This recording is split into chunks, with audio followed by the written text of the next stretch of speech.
But their story didn't end there. How could there have been only one? And he's back in business. Is the worst idea in the history of bad ideas. Part 2 is the final chapter in the violent history. This time, it's personal. Ladies and gentlemen of NASA, this is Charles Xavier. Help is on the way. We're doing space missions now. Cool. We get the astronauts, we bring them home. Go. Heat signature's rising fast. We gotta get out of here. Where's Jean? Where is she? Jean!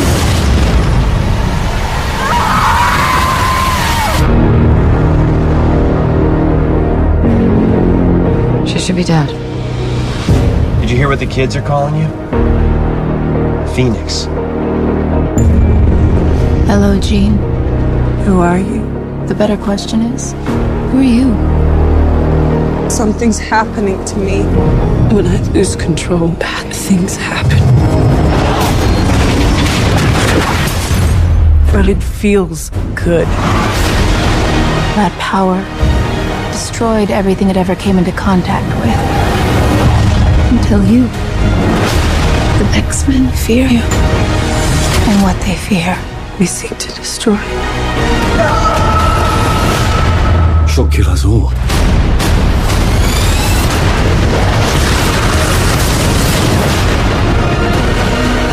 The girl dies. She's still our friend.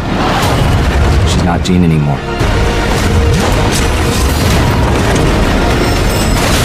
Are you threatening me? That's right. That would be a bad idea.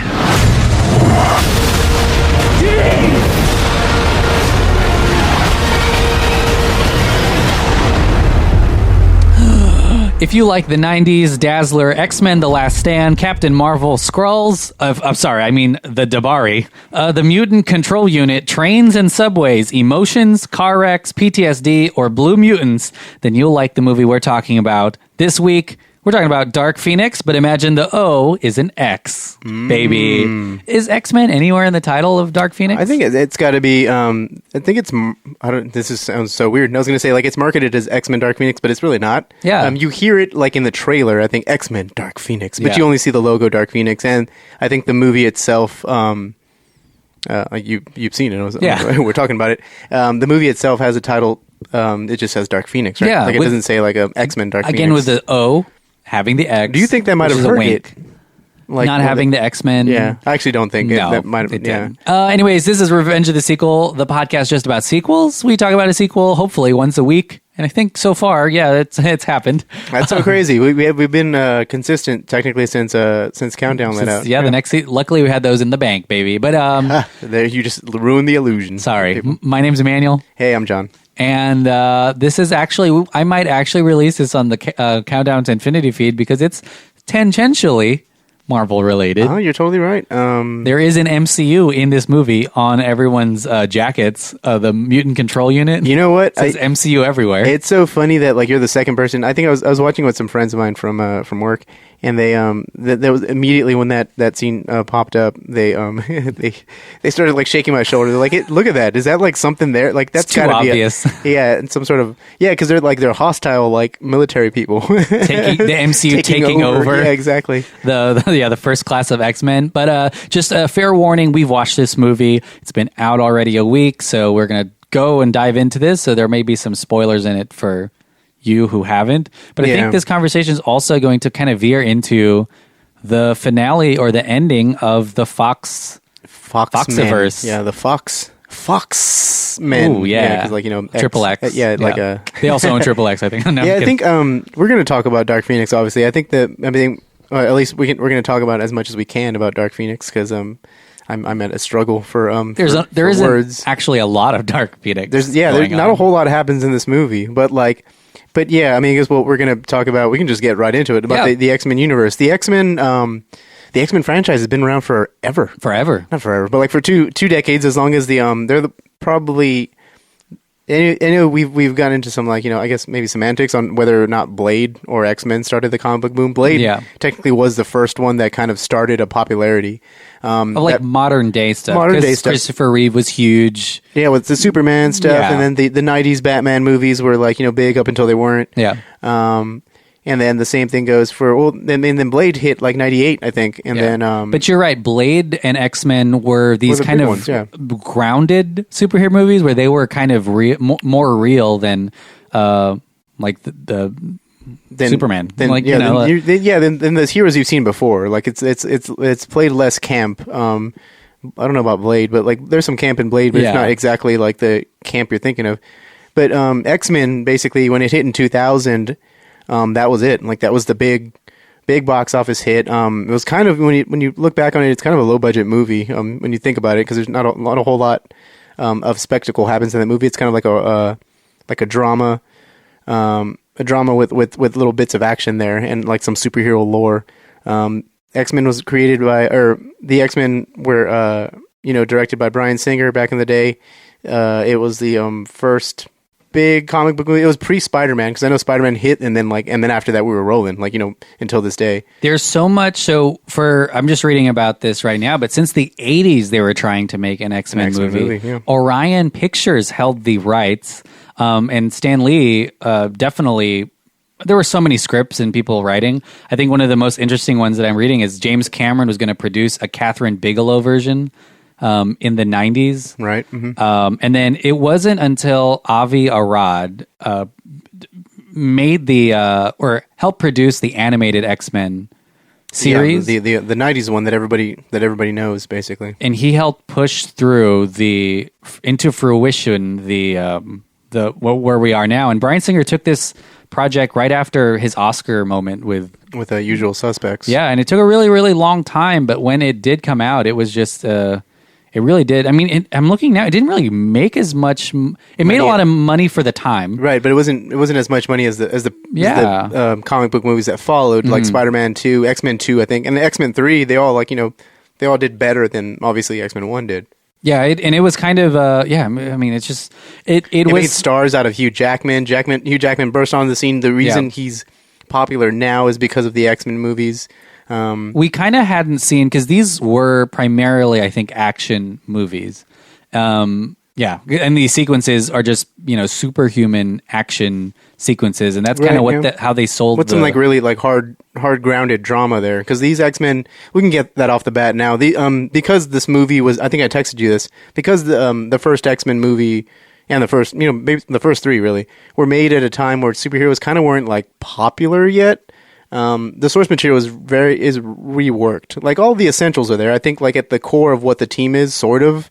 I say sort of because they're very Wolverine centric, but the core of what the team is in the books is adapted into like a very harsh or hard grounded like reality for the screen. Yeah, and no one's wearing the yellow costumes. No one's no one's wearing the yellow costumes. No one's like speaking in like in very campy dialogue, which people associated comic books with that at the time. And again, so we're not going to talk too much about him because Bryan Singer definitely is going through a lot of personal and professional issues, right? Yeah, based around a lot of accusations that are happening. But one of the reasons why he was chosen was because X-Men was always going to be a ensemble movie, and I think that's also something that's really unique with it. Is it was going to involve not just Wolverine, but a ton of characters, and The Usual Suspects, which Bryan Singer wrote and made. Like that's an ensemble movie too. Yeah. So I think that's one of the things that made X-Men really unique for the time, was not only were you going to see one superhero, but you were going to see a team of them going up another team of bad guys, superheroes. Bad ones, yeah. And it's really cool because I remember the trailers.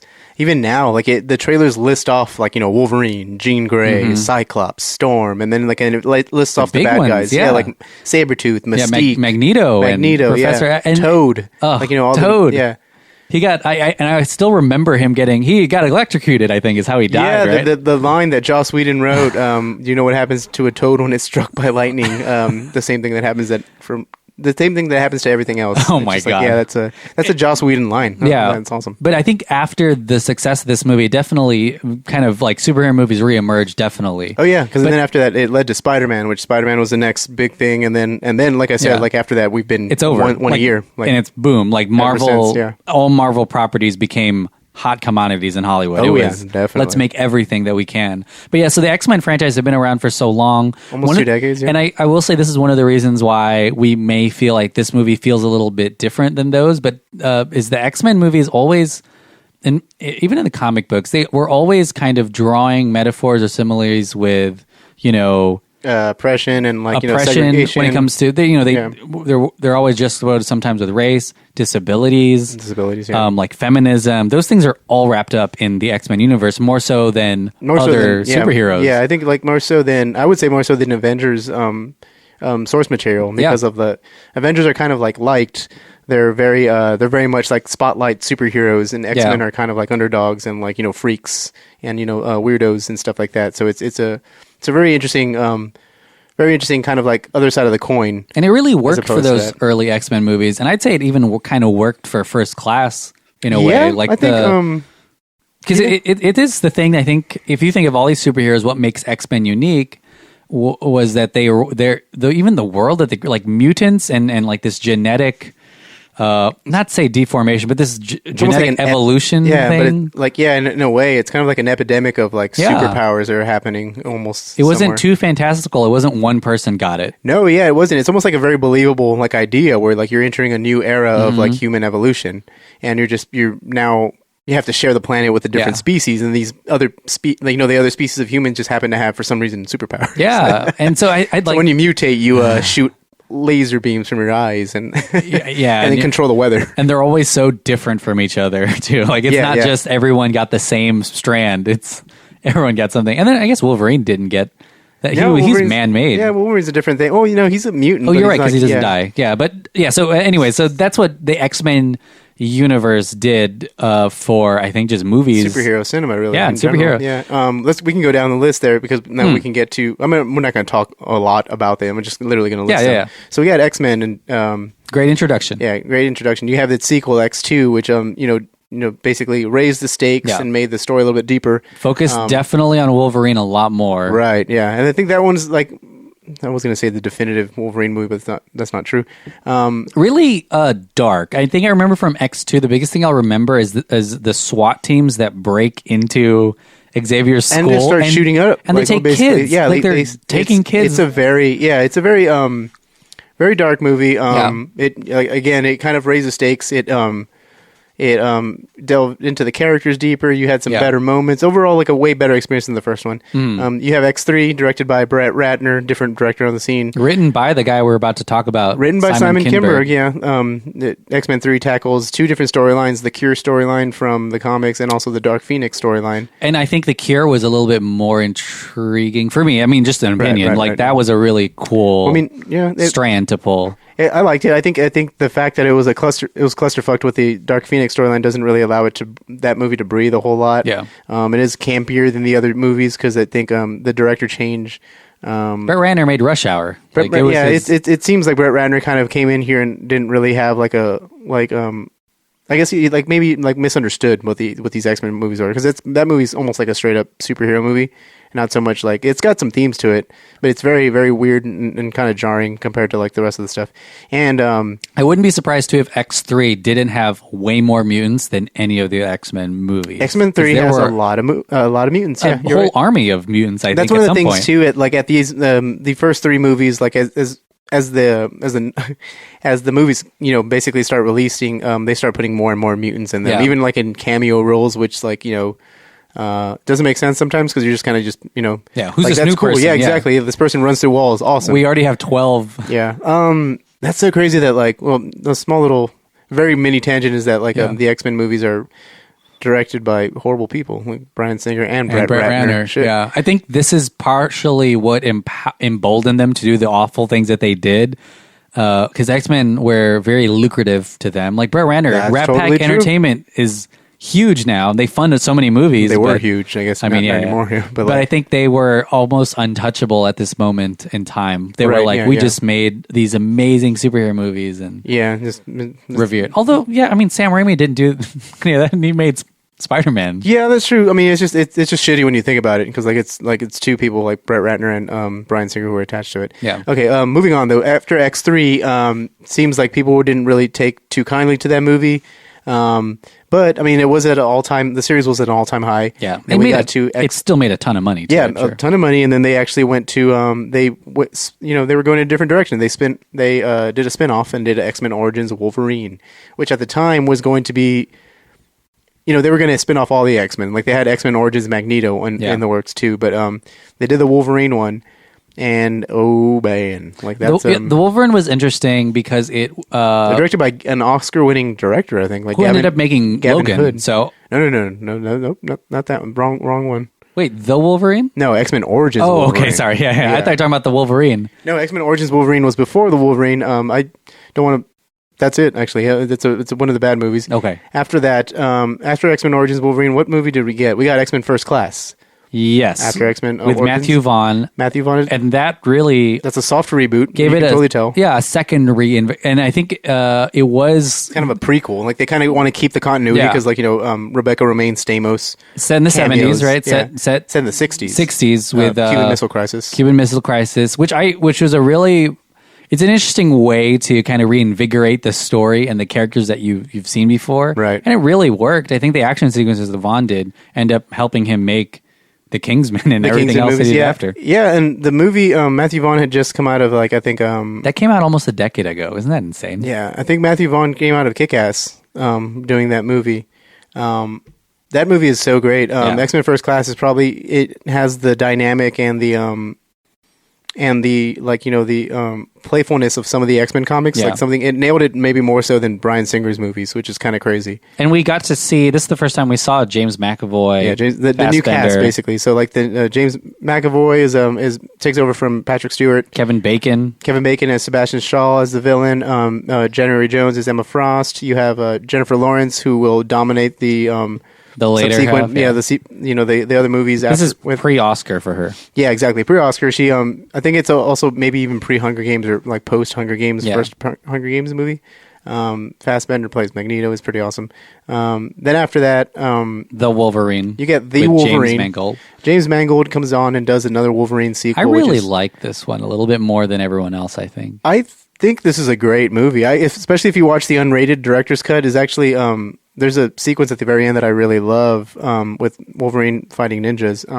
But the Wolverine was another attempt at a serious Wolverine movie. And that movie was set right after Jean Grey dies, which is crazy. It's set as a sequel basically to the X-Men movies. So Wolverine is basically on an existential journey and doesn't really want to live anymore. I'm going to talk about this when we talk about Logan later on, but I feel like they made the calculation that of all of their characters, the Wolverine was the one that could make it on its own. Obviously Hugh Jackman's a huge character, but they couldn't go down and look at the other X-Men because they talked about this a lot, like making other origins for Storm. Yeah, definitely. And I think it's just they got a little nervous. Again, this is also a time where MCU was at this point too. MCU was still beginning. The Wolverine was 2013, and I think the first Avengers movie had just come out.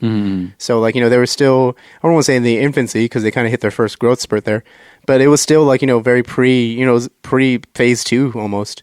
Wolverine was pretty good. I think it made even less money than the last Wolverine movie, but that makes sense because people were probably soured on X-Men Origins Wolverine. Yeah, and it was. I feel like that movie was also.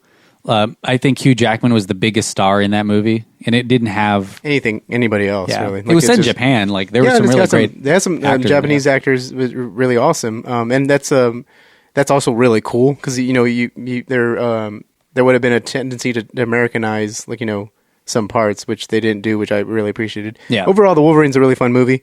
After Wolverine, you get the epic X-Men Days of Future Past. That movie I really like. I feel like that was maybe peak X-Men. I think it's peak. Well, it's definitely peak critically acclaimed, other than I guess Logan, which we'll talk about next. But no. Logan is before. No, it's after Apocalypse. After, yeah. So yeah, but back to Days of Future Past. Days of Future Past is a giant basically crossover from both. Fucking juggernaut of a movie. Yeah, it's the Avengers basically of the X-Men franchise. Like there's the old cast from the original movies combines with the new cast of the current movies, and they have a good time. It's really awesome. It's Bryan Singer back at the helm again, which is interesting. It's interesting, especially from the stuff we're going to talk about later today, because I think it's there's some notes that I'm not sure, I guess, if they're true or not, but they've been making the internet. They've been running around the internet. This movie made $750 million. It was it was a good movie. Yeah, like it's a really fun and like it costs like 200 something million. Yeah, but yeah. But it's like probably the most critically acclaimed of the X-Men movies. Like I said before, up to this point.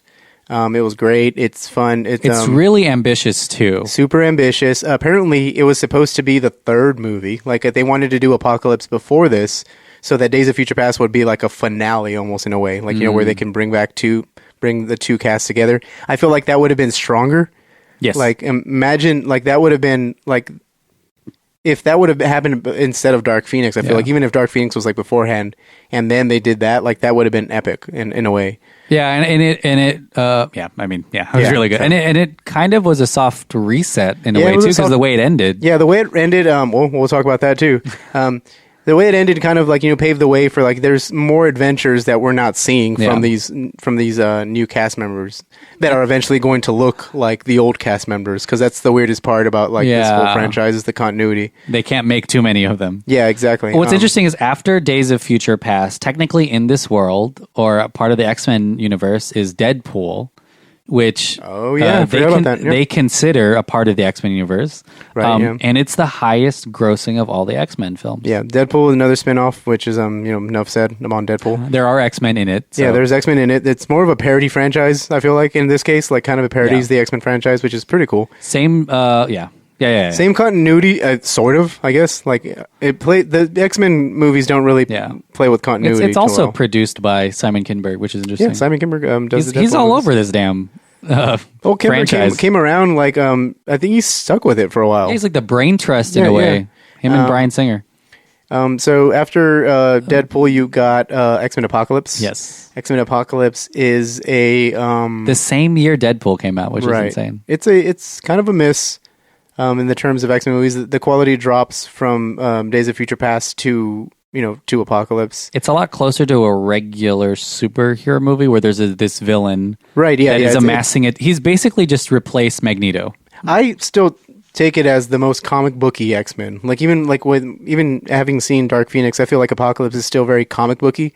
I feel like at that point, the creators of that movie were trying to possibly warp it into like an Avengers franchise where like there's a giant third act battle and all this other stuff. And they have some cool moments. Like they have the Weapon X moment, which is long overdue. I don't know if the people even had interest at that point, but they had the the actual true Weapon X sequence with Wolverine's cameo. One of the probably best moments of that movie that I just remember all the time is the Quicksilver. I feel like this is when they introduced that whole visual thing with Quicksilver, right? Oh, that's in Days of Future Past. Oh shit, never mind. Yeah. But they just do it again. Yeah, but they do it again basically. With and this Apocalypse. is the last movie that Bryan Singer directed.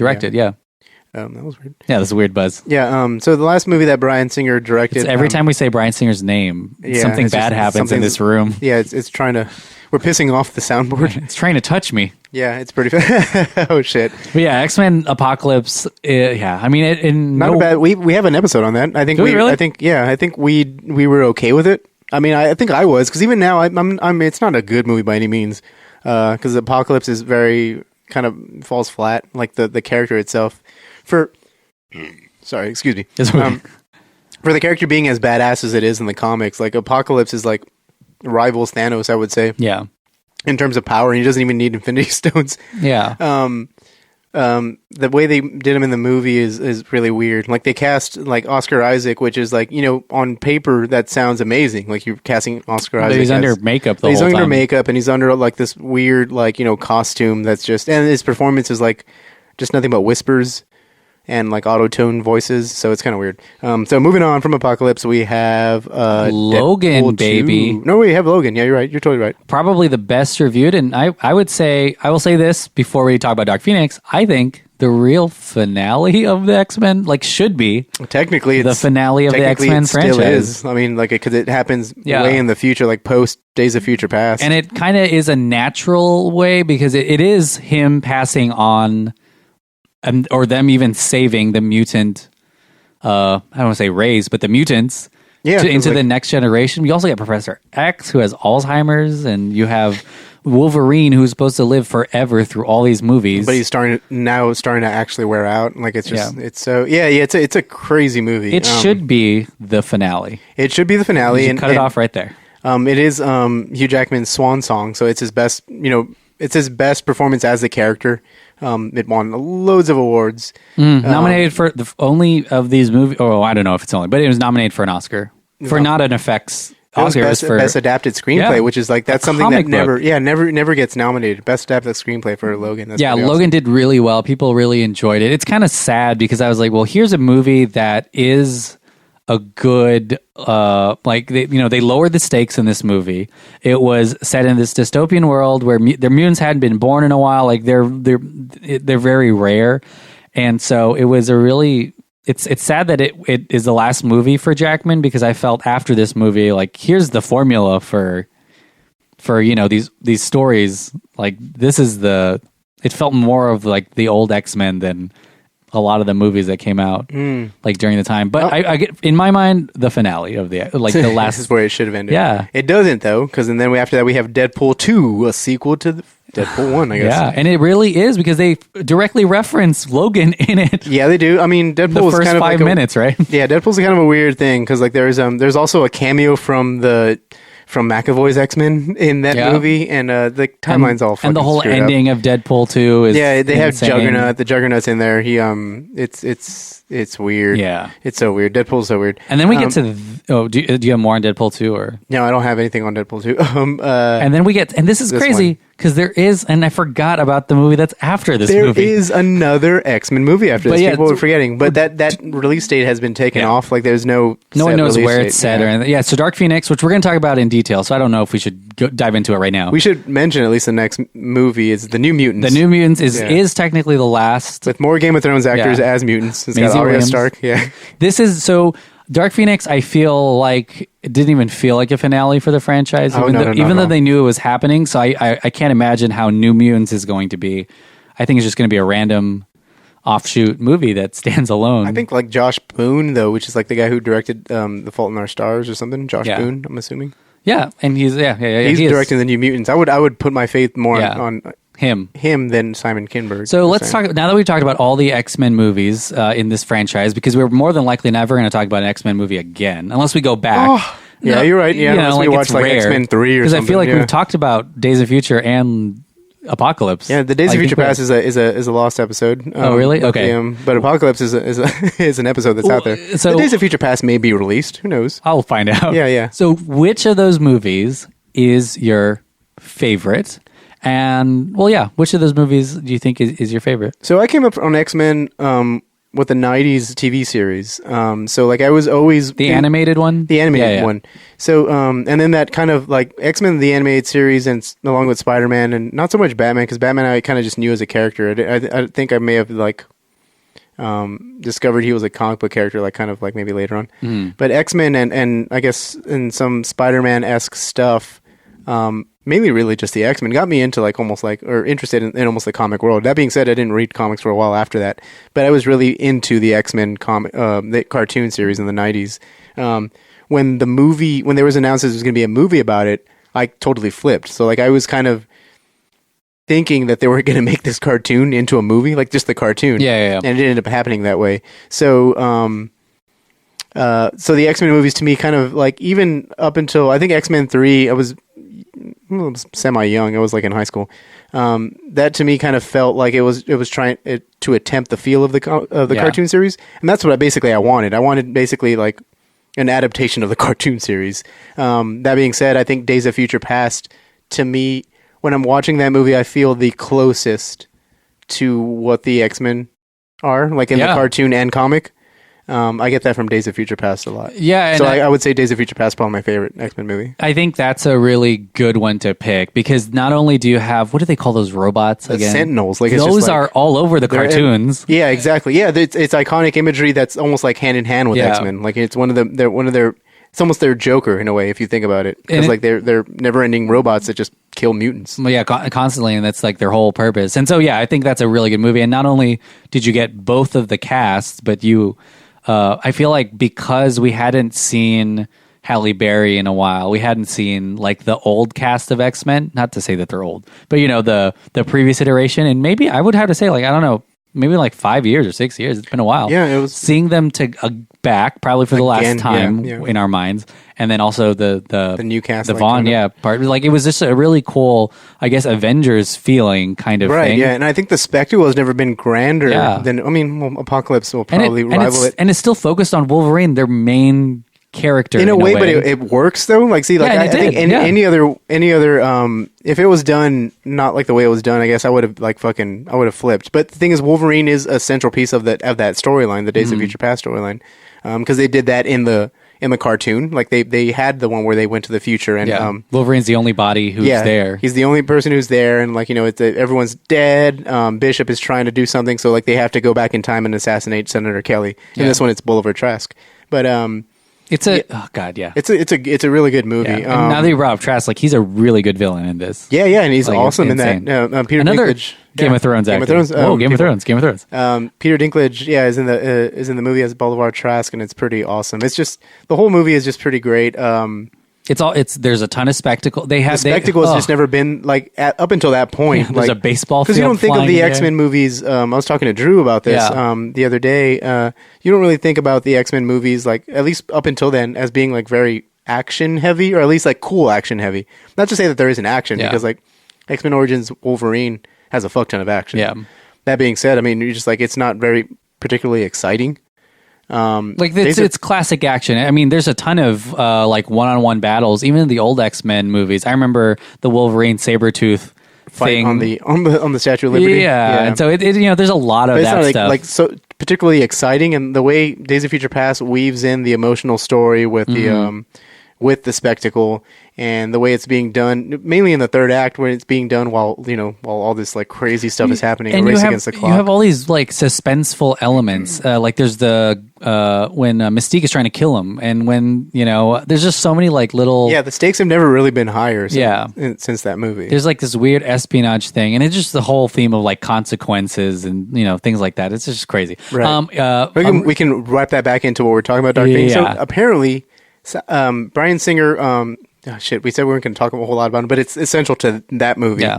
And then to what happened next is Bryan Singer apparently started walking off set, or like not showing up to set, like no call, no shows. Which he did for Bohemian Rhapsody too. Right. Anyone wants to I think at that look point, into that. I think at that Oscar-winning movie for some reason. It was at that point it was like it was hitting a head, because like he was doing this on Days of Future Past, and guess who stepped in to direct? And got the Simon Kinberg. Cool, yeah. And that's why the cast really warmed up to Kinberg. Because they knew him. Right, they knew him because like he directed most of the shots that Bryan Singer wasn't there on. The same thing happened for Apocalypse. Apparently Bryan Singer was like even more flaky on Apocalypse than he was with the other movies. Yeah. So Simon Kinberg stepped up even more on that movie. And then so much so that like I think the cast was used to Kinberg just being around and directing them, that Jennifer Lawrence went up and basically said, like, told Kinberg and told like basically producers that he should direct the next one. Yeah. And which he did. He did. Yeah, he totally whether or not like you've got to imagine that with Kinberg fucking Jennifer Lawrence. No, I'm just playing. But you got to imagine with Kinberg, because he has the experience of multiple X-Men movies. He's a writer and producer on Star Wars Rebels, I think. Oh, how exciting. Ain't that crazy? Yeah. Like the show, critically acclaimed Star Wars Rebels. And I'll say this, Scorsese has this saying that he says the job of a director is to pass credit on whenever people like something. So be like, that my cinematographer did that or my actors did that, and then take full blame when something doesn't work out. And to his credit, this movie didn't do that great in the box office, isn't doing that great with fans and reviews. But Kinberg recently said that he takes full responsibility, to his credit. And like I know the director of Deadpool sent him an email really detailing what it, because he knows what it's like to not have something work, and get a ton of success. Simon Kinberg produced the Kenneth Branagh Cinderella live action remake, and I feel like he's not a bad storyteller. Like, I'm pretty sure he's really. I mean, he's written some stuff here. Like, let me go down his writing credits here, or at least like his filmography. He's Triple X State of the Union. Whoa, shit, never mind. Triple X, baby. More X related. Mr. and Mrs. Smith. Really big movie. Writer. X-Men: The Last Stand. That was a really obviously. good movie. Jumper. Writer and producer. Sherlock Holmes. The first Sherlock Holmes with a... He's quite a prolific writer. Yeah. Abraham Lincoln Vampire Hunter. This Means War. Let's Be Cops. Fantastic Four. Cinderella. Chappie. The Martian. As a producer on The Martian. It's a producer on The Martian. I'm pretty yeah. So technically, he's a producer on Logan. Producer on Murder in the Orient Express. He works a lot with Kenneth Branagh. Yeah. Other credits, he's a creative consultant on The Force Awakens. Oh. A thanks credit, creative consultant on Rogue One, a Star Wars story. He probably is trusted with a lot of really important stories. It's kind of sad that like this might be like derailing it though. Like I hope it doesn't. So. No, he's got a ton of shit lined up at this point. Star Wars Rebels, a writer and producer on that show. Designated Survivor producer, The Gifted producer, Legion, and The Twilight Zone in 2019. Simon Kinberg. Well, before we talk about our impressions of this movie, let's talk a little bit about the background of Dark Phoenix in general. Deadline, which is a really good source normally. They don't normally deal in rumors that often. They did say that this whole movie had the cloud of the Disney buyout of Fox. Mm-hmm. This was originally supposed to be 2 movies as a grand finale to, what we just talked about, the X-Men universe for Fox, because this was it for Fox. And there was a whole lot going on behind the scenes when it comes to some similarities between other movies, like superhero movies and stuff like that. So right, yeah. Kinberg fully went into this expecting the story that he wrote to go across 2 movies, but it just didn't happen because Fox and Disney did not want to invest that much time into something like this. Right, yeah. So there's a lot of like really big, and I think I texted you afterwards, like the cloud of the studio that we're making this may not even be around by the time it comes out is a pretty big cloud to be working under. Well, I think the thing that like, from what I read too, because there's a lot of stuff out there, and obviously this is all from like insiders, like, quote unquote insiders, which, they don't have any names or anything like that. But, apparently this movie was shot and packaged like fucking 2 years ago. Like it was finished by like I think summer of 2017 or maybe fall of 2017. That being said, because of the high profile cast, like they needed reshoots. Reshoots didn't actually take place until a year later. You do get the feeling when you're watching this movie that the cast wasn't all necessarily available at the same time. Yeah, because you do have those scenes where Sophie Turner goes off by herself, like Jean Grey's goes, because you can film her. But you also have deaths or injuries in this movie where those characters just weren't going to come back because they probably couldn't. We're looking at you, Quicksilver and Mystique. I know. Some of that stuff we never follow up on. The Mystique is, I feel like the Jennifer Lawrence Mystique thing was kind of like a Han Solo thing. I'm not sure if it was true, but like I don't know if she was... Everybody in this movie looks half-assed. Not to be, or it looks like they're acting half-assed. Yeah. And I don't know if that's meant... I don't know what that means. I don't know if that's because like they don't want to be there, or if that's because Kinberg is a first-time director. Maybe he's not a big actor director. Who knows? Yeah, but like it's like they're on autopilot. Right? Like I've played Jennifer this Lawrence 4 times already. Yeah. Well, I don't even know if it's that though, because like I'm sure they like working with each other. But again, like we just talked about before we started recording was like Spike Lee said that he didn't direct his actors until the 3rd movie. So maybe Kinberg just maybe sucked as a director. That being said, Jennifer Lawrence was really dead between the eyes. Like she's did not look like she wanted to be there, and she was killed off fairly quickly in the movie. Yeah. She probably had another movie to make. Yeah, exactly. So let's do this. Let's talk about what you think overall, before we get into detail, of Dark Phoenix. I would say, I don't want to say first impression, but what did you think about Dark Phoenix? I think I might have texted you that I had nothing nice to say about the movie. In talking about it, I think I've thought of some stuff to like actually nice to say. But my first initial impression about it was basically I did not like it. It was not for me. I understood what it was trying to do, and it had potential for great moments. That being said, everything kind of wasn't really executed. Everything that like was tried didn't execute the landing. Whether it be the emotional moments. I think at one point, Beast is looking at a glass of water, like if it's like vodka or something. And I get what he's doing. Like he's like very brooding and he's sad because Mystique's death. But like that entire exchange, you felt nothing. You know what I mean? Like there's an emotional moment where Nicholas Holt's character is yelling at Xavier, and it's just there's nothing there. Like it's oddly lifeless, and you feel that right from the start.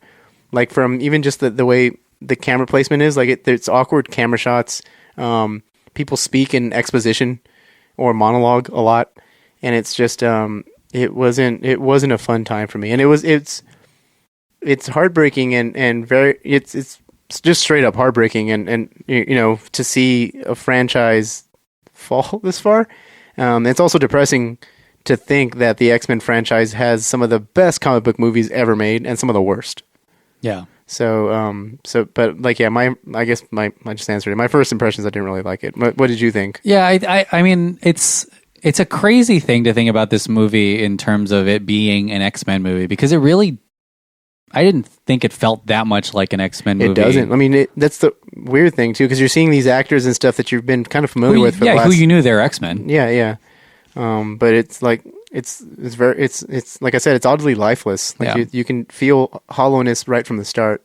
I feel like maybe there was a moment where I felt I really wanted them to focus into one of the like greater tensions of the movie, because for example, I read someone who described the Dark Phoenix, which is I think the A storyline in this movie, is if this is a Game of Thrones thing because she's in Game of Thrones. If she was Sansa Stark, if Sansa Stark was a Targaryen, which was, am I like this benevolent, good superhero? Am I Jean Grey, or am I just this really powerful, destructive force, which is, you know, the Phoenix? Right. Like if they focused on that I think would have been a really interesting thing. For me, the more interesting storyline was the idea that Professor X is kind of a bad guy, and sort of, you know, if you think about it, really taking these kids and turning them into somewhat of soldiers, you know, going around the world, putting them in harm's way, which is one of the reasons why Mystique was kind of not feeling it with him. But I was like, that's a super interesting new take. But again, it's not really expanded upon. It's very interesting. That's why I was like, if they had focused on one of those, then maybe the movie could have been different and could have been something that was new, you know, in a way. But I mean, I feel like because of superhero movies now, especially the MCU, which turns out 2 every year, and then because of X3, which we talked about, has a Dark Phoenix storyline already in the same universe. It just, I didn't know exactly what it was trying to say or about. They very rarely talked about mutants other than like people like them because of what we're doing, and then now they don't like us because of you, this one person. Right, yeah. But it still didn't focus on something like that. And it's something that happens in every other X-Men movie, really. Even the like Apocalypse had a brooding idea behind it of what you know, God was, you know, for everyone. Yeah. So it was really interesting because I was watching it and I was like, which is the thing that I should be focusing on more? Like, who are the real bad guys? And then, like, I mean, you know who they were. They were like the Groot Skrulls or whatever. Yeah. But also, I was like, well, why is it are they called Magneto again? Yeah, I was like, why is it called Dark Phoenix? If you know, like I don't know. So I mean, it's not to say that I didn't enjoy the sequences, because there are some amazing sequences in this fight sequences. When Dark Phoenix finally gets her power, we see her able to like do crazy shit with it, like disintegrating people. So the train sequence I felt was really cool too. Probably the best sequence in the movie. Oh yeah, Magneto, right? Like finally doing shit. It wasn't the X-Men doing X-Men shit, which is like something you never got in the movies. Like you never got like a really like a cool, you know, a lingering shot of Beast doing his thing, or like, you know, you didn't get so originally a Beast movie was going to be what they were going to do instead of a Dark Phoenix movie, but I don't know why they didn't do it, because he's still a really big part of this movie. Yeah, it's the funny thing too, is like this movie, for it being called Dark Phoenix, not a whole lot is focused on Sophie Turner's character. Like a lot of it's focused on the First Class people, like McAvoy and Beast, and it's set Lawrence. up to be a Dark Phoenix movie, and she may end up having more screen time, but maybe because they introduce a lot of other. But the Ace things. You were saying the A storyline is the Dark Phoenix thing, but very quickly it is the A storyline, but it becomes like a B storyline. Like it becomes a story about Charles's reaction to these events, as opposed to like, and then people's opinion, or like, their perception of Charles because of what just happened. And I think of what just happened is basically him doing what he did in X3, which is like make a mental block so she doesn't kill herself and everybody else. But it felt more, so the thing with X3, and again, X3 is not a perfect movie. Oh no. But Jean Grey was convinced by Magneto and had this kind of, like, that's what made, and instead here we had these aliens, but I just didn't think that they, I think they talked to her once and she was like, okay, I'm on board. Right, yeah. Like, it was a very different motivation for her to turn against the bad guys. And ultimately in this movie, she was a bad guy for, 3 minutes? Like 4 minutes? Like, I mean, she wasn't like kind of a bad guy she accidentally killed people. And she injured, Quicksilver, like, for the rest of the movie. Yeah. But she wasn't like a villain per se up until like, this one sequence where they're trying to cross the street, and then they have like a fight inside of a lobby. This movie feels really small. Does it feel small to you? And I think intentionally, it's okay to make the stakes smaller, but for this movie to feel like actually small though, because there's only a couple of sets like the.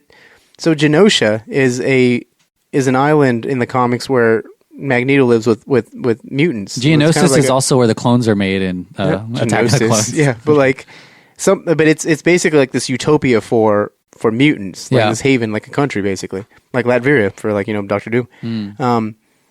In this movie, it's literally like a grassland area with a couple of like fucking like construction like construction tubes and stuff. Like it's so. What I thought was really shanty. What I thought was really interesting is everything is made out of metal. And for me, I was like, "Oh, that's because those are the only building materials he could do." But it doesn't look like there's any running water. Like they're living in like huts. Hippies. They're like, it's like a hippie thing, and I'm just thinking like, this is cheap. Like you can't not say this doesn't feel cheap.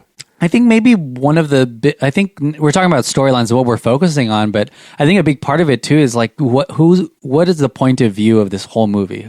How are we as the audience experiencing this world? Yeah, and there's no focus. Through whose eyes, pretty much. And in the X-Men movies, a lot of them were through Wolverine's eyes. Like he's the new X-Men in the fold. X3, somewhat in Jean's eyes, to be honest with you, because she runs away and we're... Yeah, and then we're trying to sympathize with her. Yeah, so in this movie, we I don't know what it is. And I think you talked about the inspiration behind the visuals behind it, but I felt the same way too. Like they were showing the things that were happening. There would be exposition around what was happening.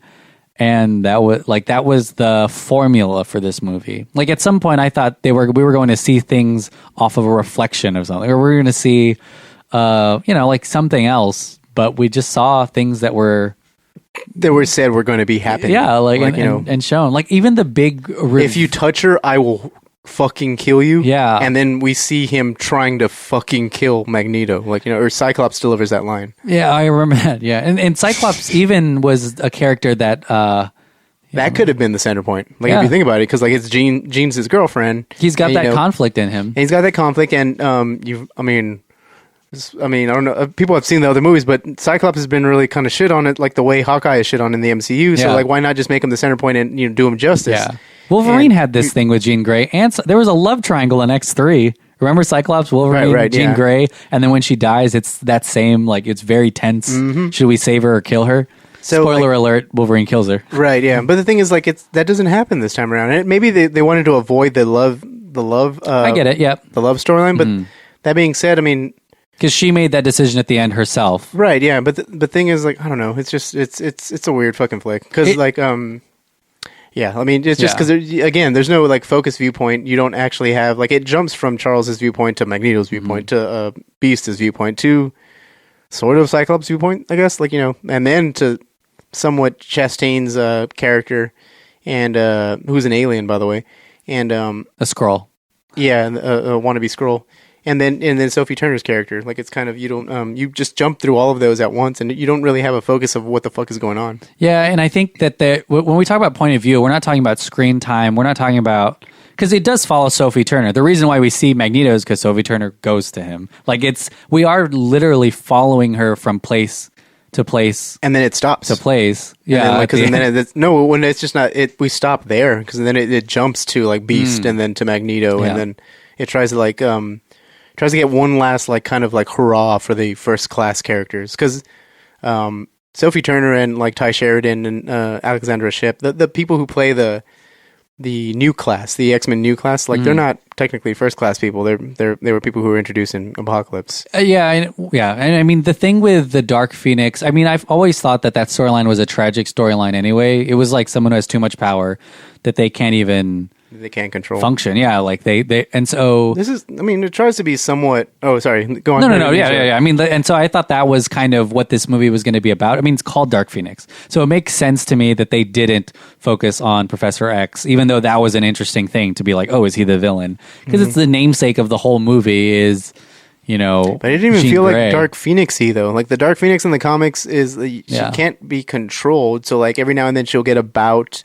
Or no, she'll like basically she'll pout or something. Yeah, and the thing will take over, and then it'll be destructive because it's this cosmic force. It's like this all-seeing cosmic force. It's like Venom or the Hulk or that kind of. But what's interesting is they wanted this to be. Oh shit! I'm sorry. He's pissed. No. And I felt like maybe in this movie they associated, and this is something they kind of did with Captain Marvel. They associated her outburst with emotion, and they have a line like "you're too emotional," which is like a literal, like that's like first draft stuff right there. Like, so it is kind of. I think that's what they wanted it to be instead of it just being overt like power. But we don't even see it being destructive that much. Yeah, like see that's the thing. We see so much of her distraught and like saddened because she accidentally killed someone, like in the rain. So we get this. It just feels like a teen running away story, for a while until the aliens come. But again, it doesn't take the aliens long to get her to be like, I should just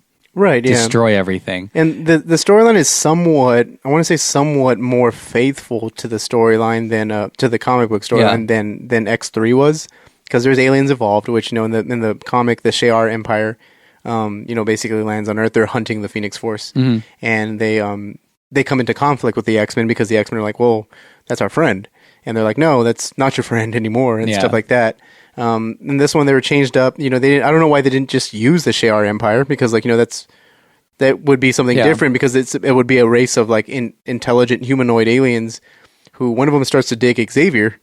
But like the thing is like, why wouldn't you do that? Like that's kind of different from like doing something. Kinberg had said that the first draft of the movie revolved around the Skrulls. I think they were even called Skrulls. Well, that's the thing. They started to do this. Why did they implement the Skrulls? That's the whole thing. It's like he wanted there to always be this kind of, and one of the biggest reveals was going to be one of the main characters was a Skrull the whole time. Like that was the whole thing. It was going to be an infiltrating, you didn't know who was who kind of mystery movie. I don't know why they didn't go that way. Maybe they already knew what Captain Marvel was going to be about, or I don't know why. Or maybe they said, well, you only have one movie instead of two. Right. So initially, that was going to be a big part of the plot of... I mean, I don't know which major character it would have been, but you can imagine it could have been Professor X, or something crazy. Magneto or but yeah, they ended up having to keep some of that, and we see it in this movie. And then it kind of, it gets... Yeah, but weird. It is interesting because you don't necessarily need, and you could tell that it was just the plot point from the original story, because you don't necessarily need them to be Skrulls, because that deceit doesn't really apply the rest. Like they take the human form, but then that's it. Like they're invincible. Does that make sense? Like it never is like this whole thing is about seen it deceit. Too. Like, like you, I think they kind of blow their wad early, like in a sense where because you see that these things can change into people. Yeah, but I'm just saying, like, a lot of this movie doesn't have any follow-up, and that's one of the things is, they don't actually need to use that power, really, other than we need actors that are humans. And I think, like, it's just, I guess they thought they were probably being fresh on it, like, because, like, the X-Men have never fought aliens before. I mean, they do all the time in the comics, but, like, you hear in the movies, they've never done that because it's all, like, a grounded thing. They even changed the name of the of the aliens, they're not the Shi'ar Empire, but they're supposed to be the Skrulls, like the way you keep saying, and we're going to keep calling them Skrulls because that's what they technically are. They were changed to the Dabari, which is a super duper obscure alien race from the comics that were wiped out by the Dark Phoenix, by the Phoenix Force. Well, it's and so it's technically like it's not wrong, but the thing is like, but you're combining three different like fucking things into like one, to rework basically one species of alien, and even then you're not really working. Like it feels very, again, like hollow. Like it feels like you're just making them the antagonists in the movie because, well, it is really cool to watch. Yeah, at the last battle scene just involves X-Men versus aliens. Yeah. Like that's all it really is. Yeah, and it is kind of like it, yeah. I mean, then there's no, and it's the good and the bad X-Men together. Yeah. Going against these like CGI like humans. I will say it did lead to a really cool Nightcrawler scene, which I thought was neat. Yeah, the Nightcrawler scene where he's like, see, like that's the whole, and that storm scene too, because I think at one point the camera like will do a one shot and then go up through a hole and then start seeing her like electric everybody. Yeah. So it looks pretty. That's a weird. This is why this movie is like bonkers. Is the fact that like there's that moment in it. It's pretty cool, and the fact that the team actually. This is the first nice thing I'm saying about it. The team actually kind of does feel like a family, even though everyone's spouting some stupid dialogue and stuff. I think for the first time since the first movie, you get the sense that these characters really do, like belong together as a family. Yeah. That being said, it's bogged down by the cons, outweigh the pros like 100 to 1 in this case. So, but and then that action scene at the very end. It was, to me, it was like really cool. Like that's the most fun I had in the entire movie. That being definitely. said, it's Magneto had a really fantastic moment. Yeah, and like then you crushing an entire. And then you have Cyclops acting like Cyclops, going around like blasting everybody with his eyes, which is something you never got from the original trilogy. And I think it was the Nightcrawler scene where he leaves someone in front of the train, and then kills her. And that's pretty cool. And like just moments like that. I mean, it's just. But again, you're watching it like, where did this come from? Yeah, like you just can't help but like feel like that. Where was the entire movie? Like, where was this the entire movie? And that's how jarring it is, like, because everything else is super duper duper weird and bad. Yeah, and it's kind of odd because we talked about how there's always this subtext in the X-Men movies of this is about this, and this is actually about, racism or acceptance or something like that. And this movie doesn't really have any subtext. No, I think it. Yeah, I think they try to. They try to. Oh yeah, there's a moment with Jennifer Lawrence like it's always the women saving everyone around here. Ex-woman. Ex-women saving everyone. But it's always it always feels like it's like added in, but it doesn't actually like translate into anything. Well, because even then, like, there's a very weird scene where Professor X is accepting like an award from the president or something, and he's kind of commenting on superheroes in general.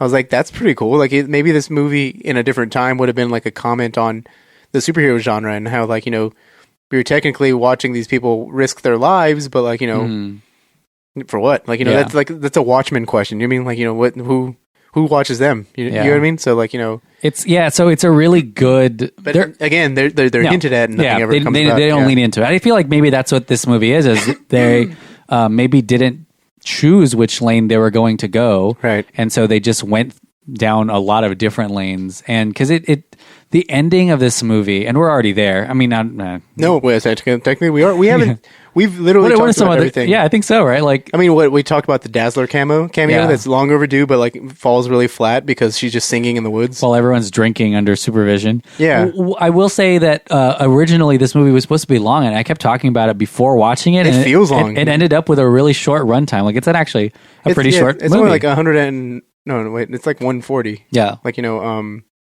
Yeah. That being said, I mean, didn't it feel long to you though when you're watching it? It felt so long to me. It did. I think the last act maybe went by a lot faster than the rest of the movie.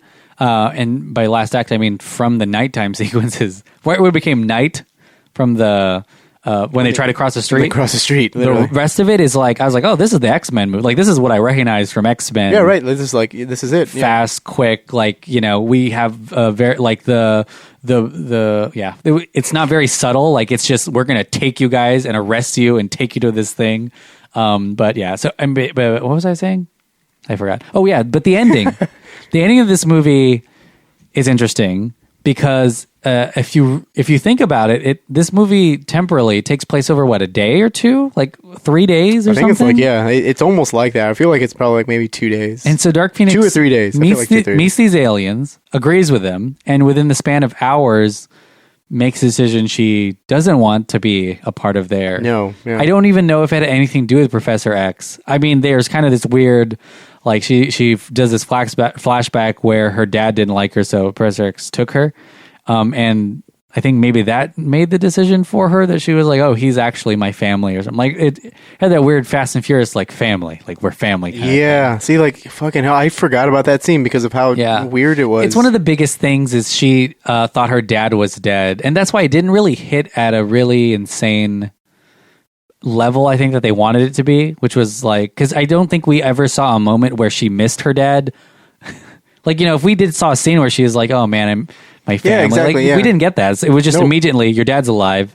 And we were like, oh, she didn't know that. Yeah, apparently. what is this? Yeah, exactly. Like there wasn't, I mean, that's what I mean with like point of view. Like what is this, if this is all about Dark Phoenix or Jean Grey, like how we have a cold open with a car accident in the beginning, but then immediately we're in the X-Men universe and she's just a part of it. Yeah, the president has a phone with an X on it that calls the X-Men. It's so But yeah, what do you think weird. about the ending of this movie? Obviously, it's normal so for rushed. Yeah. I don't know. It does not land at all. Like I mean, they changed the name of the school after her after she explodes. Oh, well, that happens, sort of. I mean, but again, like it's just why? Like, and also like the continuity thing is even more fucked up because we saw at the end of X-Men: Days of Future Past that Wolverine interacts with an older Jean. She's not dead, yeah. So what the fuck? So like it's just again like it's just it doesn't make any sense. We also see a fucking Phoenix at the end. I don't know if you saw that. Did you see that? We saw the Phoenix, yeah. Like the Phoenix, the flying. That's the funny thing too, is like this movie's called Dark Phoenix, and like the first movie didn't have, the first movie being X-Men 3 didn't have like a Dark Phoenix per se, even though they called it that, the Phoenix in that movie as well. Where the fuck is the Phoenix in this movie, other than like the ending scene where you see a bird flying, like a fire or something, right? What is that? The Phoenix Force is the shape of a bird in the comics. Like it lives in the sun. It shoots out like a fucking solar flare, but it has like wings and it looks like a giant phoenix. And at the center of it is Jean Grey. Like she's a kind of like the reactor, like a nuclear reactor. So you could assume at the end of this movie that because it's also, it's not subtle. It's not subtle. X3 had this subtle thing where over the water you saw Phoenix shadow. I don't know if you remember that from X3 at the end of it.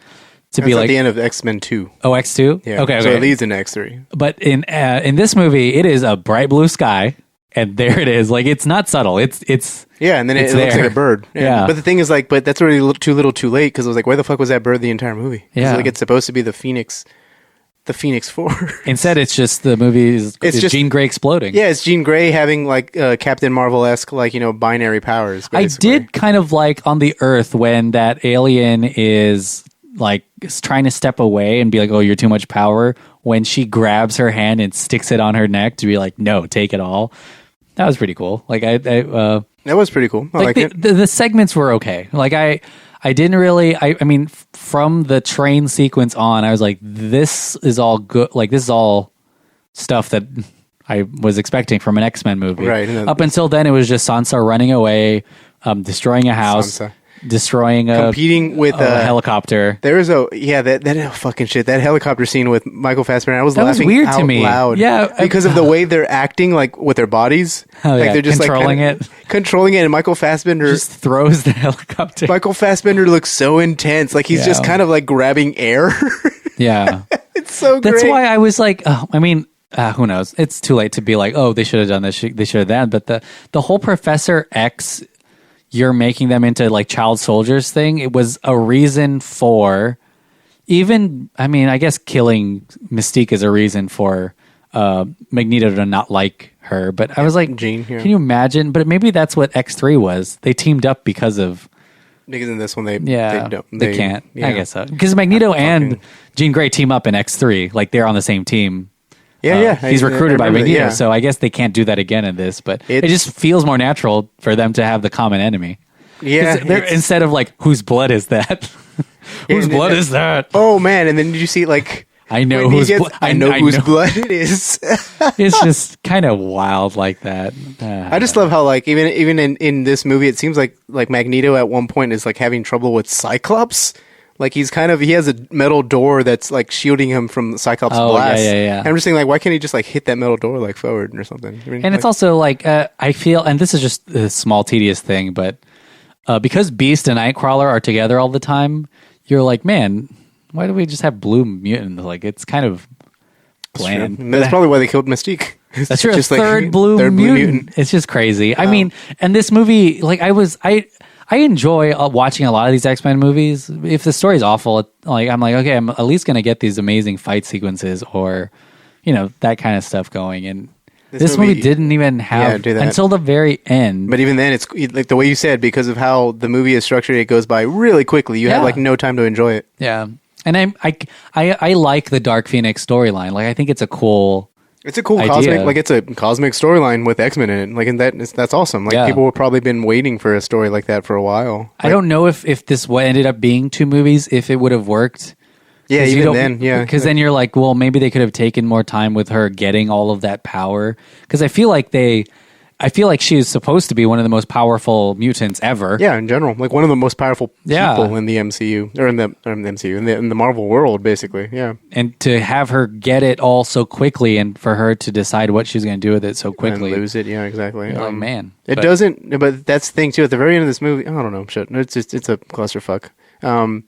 Some nice things I will say is probably the score was actually did kind of like, that was pretty cool. God, you always go to the score if you're like, what's something that Hans Zimmer. No. And then also like I like Sophie Turner. Like, she acted her heart out in this movie. That being said, like she's using what she's working with, but she acted her heart out. Michael Fassbender. Always great. He doesn't seem like he's half-assing any of this, like the way the other actors are. Like you can tell that guy takes his job seriously, no matter what the quality of work is. Yeah. But he takes his job seriously. McAvoy was trying hard in this movie. McAvoy was weird because at some points he was trying really hard, but at some points I'm just like, what was up with that delivery? Again, I'm not sure if that's Kinberg's lack of experience on directing. Anytime I see him bald, I just think of Split. So, but the giant X on his back on his chair. But that's about it. I guess like the performances were pretty cool. I think Sophie Turner. I think it's sad that this is like Turner's first lead movie and it kind of went bad. Yeah, I think she's a good actress, so I think we'll see her more. I mean, there's just a lot of things that didn't, I think, have, I don't want to say payoff, but they were just there and without a ton of reason, including and up to Dark Phoenix getting that power. And I think, I mean, like, the space sequence, like, it started off kind of strong. Like, you're like, whoa, they're going into space. Like, this is pretty, like, this is what they do. They're X-Men now. Yeah, this is their mission-based X-Men, which is cool. And one of the really interesting... They're even wearing their X-Men costumes, like yellow and blue. Like, it's also insane that this movie is set in the 90s, but that wasn't important the whole movie. Oh, yeah. Like, it was just set in the 90s. And then the fact that they still look like their 60s counterparts. Yeah. Because, like, none of them seem to age. Which is like 30 years after the 60s. Yeah, that makes no sense. Like, Beast should be pushing, like, what, like 50 or 60, like, in this case? And I feel like there's a lot of correlations with Captain Marvel, but a lot of these movies set in these time frames, even First Class, they lean into the time period. And it's, like, part of what they, this one didn't at all. Like, this one could have been set, like, in modern day, and you probably wouldn't have ever even noticed. The Captain Marvel similarities are inevitable because, like, I think the aliens were supposed to be the Skrulls, like the way we've been saying. Part of the inter-studio contention, right? Like, this movie was done first, but they were like, well, we can't show it before Captain Marvel. So that's why. Yeah, exactly. This was the A movie. It's like the Quicksilver situation. Like, they probably... like had stuff had gone well, I bet you that they would have been called something else, or maybe they would have been called Skrull, and maybe like the Captain Marvel aliens wouldn't have been called Skrull, something like that. But it's pretty weird. Yeah, I mean that's why I will say that Logan felt more of a finale. Oh, definitely. I think like Logan is still. I mean, I feel like it still is, like, because like even in terms of if you want to take it literally, like the storyline is set way in the future. So like you're right, it is the farthest back. Yeah, like they go. Even Days of Future Past, I guess. Even it's post Days of Future Past because he kills all them X-Men. You sound like he kills all them X-Men. Professor X kills all the X-Men, like in the movie. Yeah. Remember, he has like some sort of weird like his power, some sort of like thing. Some sort of like dementia like attack or something, and it just like it it basically breaks like everyone's brain like for a bit. God, it was such a good movie. So, but yeah, so like that's still technically the actual finale, and I feel like it's really sad on what Dark Phoenix ended up. Well, you know what's interesting is Dark Phoenix is a natural last one because after this, the decade after this is where X-Men begins, which is funny that we talk about like they should be older because eventually, like in 6 or 7 years, they're going to look like the Ian big McKellen and like 30s, 40s people now. They're going to immediately age, apparently. Yeah, like which is crazy, but yeah. I mean, do you have any final thoughts on Dark Phoenix? Would you tell people to watch it in the theaters? I wouldn't tell people to watch it in theaters. I would say like if you're going to watch it in theaters because you're a giant X-Men fan, do so at a matinee or at the dollar movies. Yeah, I don't want to even talk about box office because it's just not doing great. It's not doing great, and it's not hard to see why. You know what I mean? Like, so, I mean, we'll just leave it at that. Because also, like, I don't want to... It seems like the cast had a fun time, if anything. Yeah. I mean, or at least you wouldn't be able to tell by watching the movie. Yeah. But it does seem like they liked each other. I think this is a classic example of them being too far in the process to not make it. Does that make sense? But they may not be...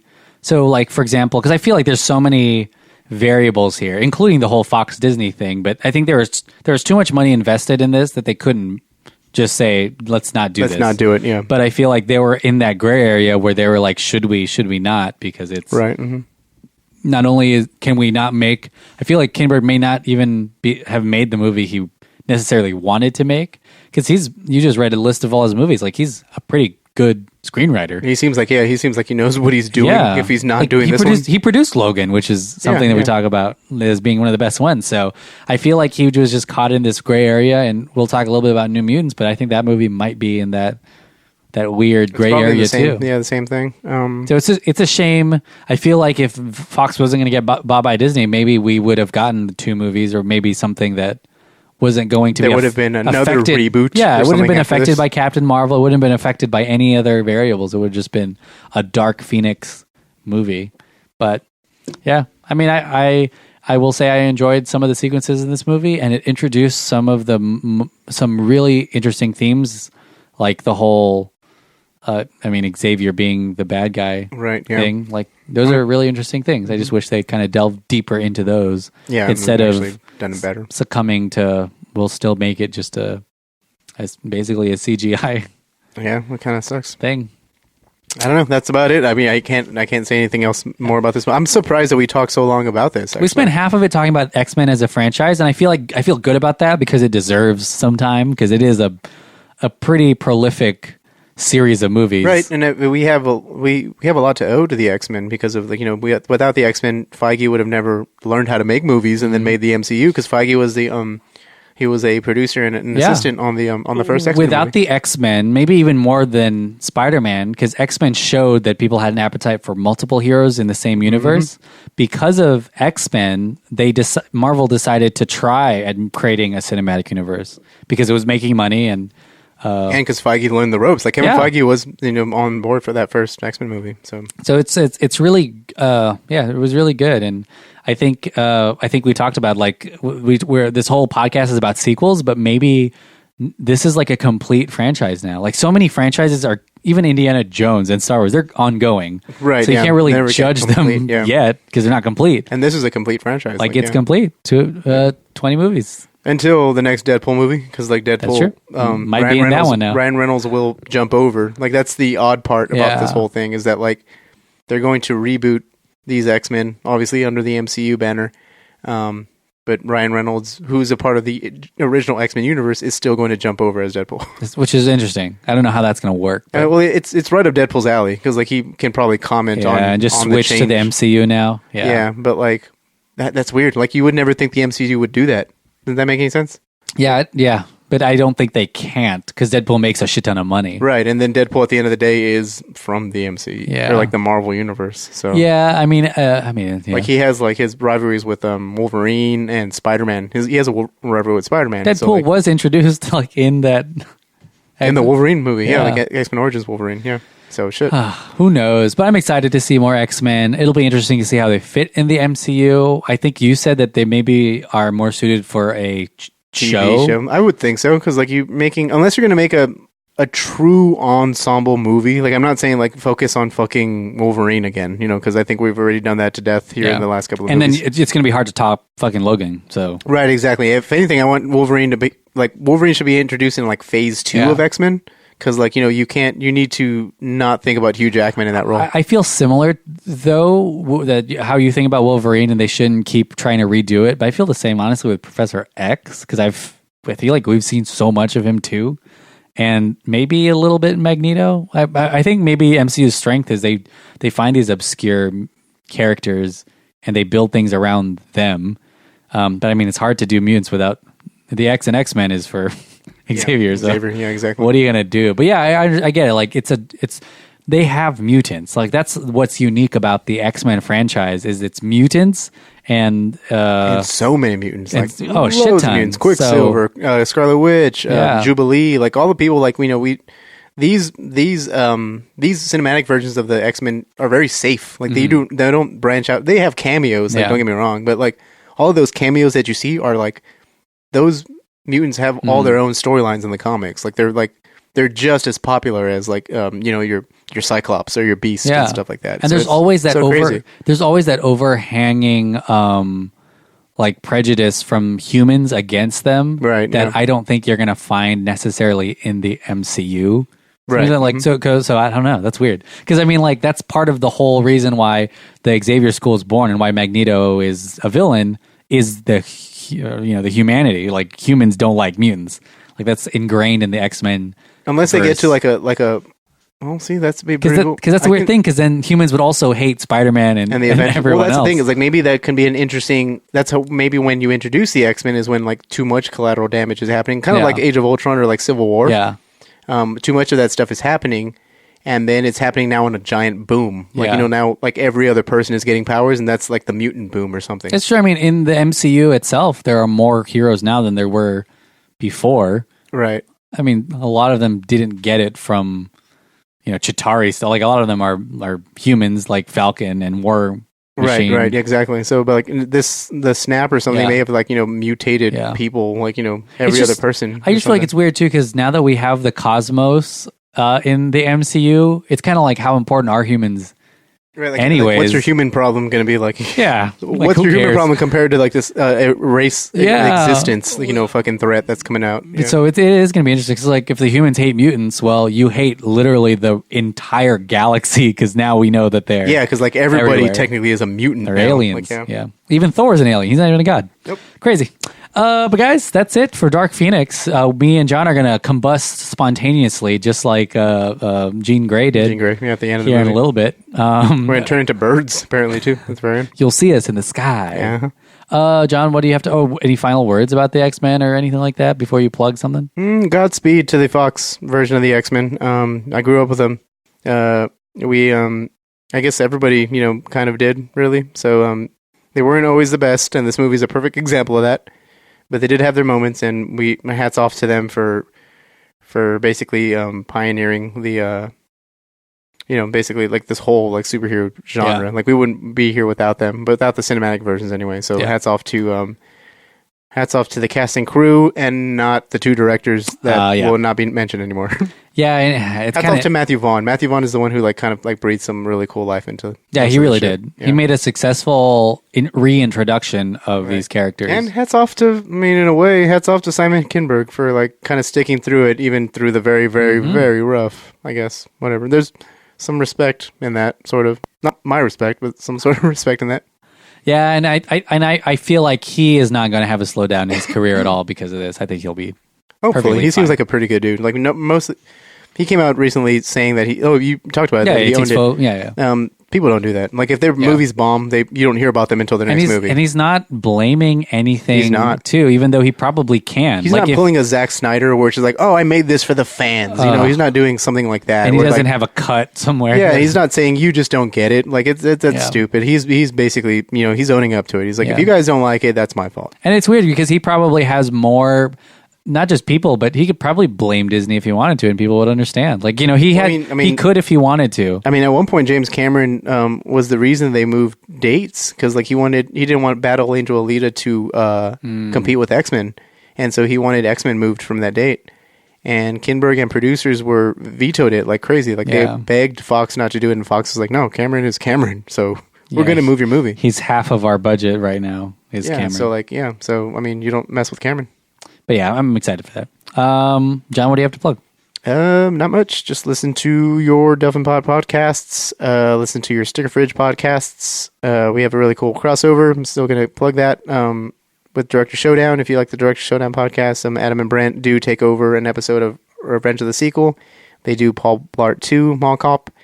Paul Blart Mall Cop 2. I'm not sure where the 2 goes in that movie. Delphin and I take over Director Showdown. We do a condensed season of a condensed epilogue to season 3, which is Tim Burton versus Paul Feig. We do Ed Wood and A Simple Favor, and it's a load of fun. You should go check out both podcasts. They're pretty awesome. Yeah. And we have a lot of episodes of this, so of Revenge of the Sequel, so you can listen back to. Yeah, there's lots of Revenge of the Sequel. Go back and listen to our X-Men Apocalypse podcast and let us know if we're contradicting ourselves. I know, right? Because I can't remember that for the life of me. But yeah, thanks for listening.